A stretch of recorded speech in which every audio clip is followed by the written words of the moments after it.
அஸ்ஸலாமு அலைக்கும். Good morning. 3:15 எனக்கு இன்றைக்கி சிங்கப்பூர் ஃப்ளைட் இருக்குது. 2:15 ரிப்போர்ட்டிங் டைம். அதனால் இன்றைக்கி மிட் நைட் 12:30 எழுந்திரிச்சு ப்ரஷ் பண்ணி குளிச்சுட்டு ரெடி ஆகி டீ போட்டு குடிச்சிட்டு ரெடி ஆகிட்டேன். கேபும் வந்துருச்சு. கேபில் ஏறி ஏர்போர்ட்டும் நம்ம ரீச் ஆகிட்டோம். ஏர்போர்ட் வந்துட்டு நம்மளோட ஆஃபீஸ் போயிட்டு ஆஃபீஸில் போய் ப்ரீஃபிங் எல்லாம் முடிச்சுட்டு அதுக்கப்புறம் பியர்ட் டெஸ்ட்டு முடிச்சுட்டு நம்ம எமிக்ரேஷன் போகிறதுக்கு ரெடி ஆகிட்டேன்.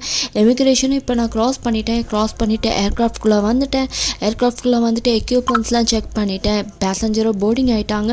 இப்போ நான் டேக் ஆஃப் ஆகிறதுக்கு ரெடி ஆகிட்டேன். டேக் ஆஃப் ஆன பிறகு ஒரு ஃபர்ஸ்ட் செக்டார் சர்வீஸ் எல்லாம் முடிச்சுட்டு செம்ம பசி. அதனால் என்ன ஒரு பிரேக்ஃபாஸ்ட் எடுத்து நல்லா சாப்பிட்டுட்டு செகண்ட் செக்டாரும் நான் ஸ்டார்ட் பண்ண ரெடி ஆகிட்டேன். செகண்ட் செக்டாரும் நல்லபடியாக முடிச்சுட்டு நான் ரிட்டன் பேஸுக்கு வந்துட்டேன். 2 செக்டாரும் நல்லா முடிச்சாச்சு.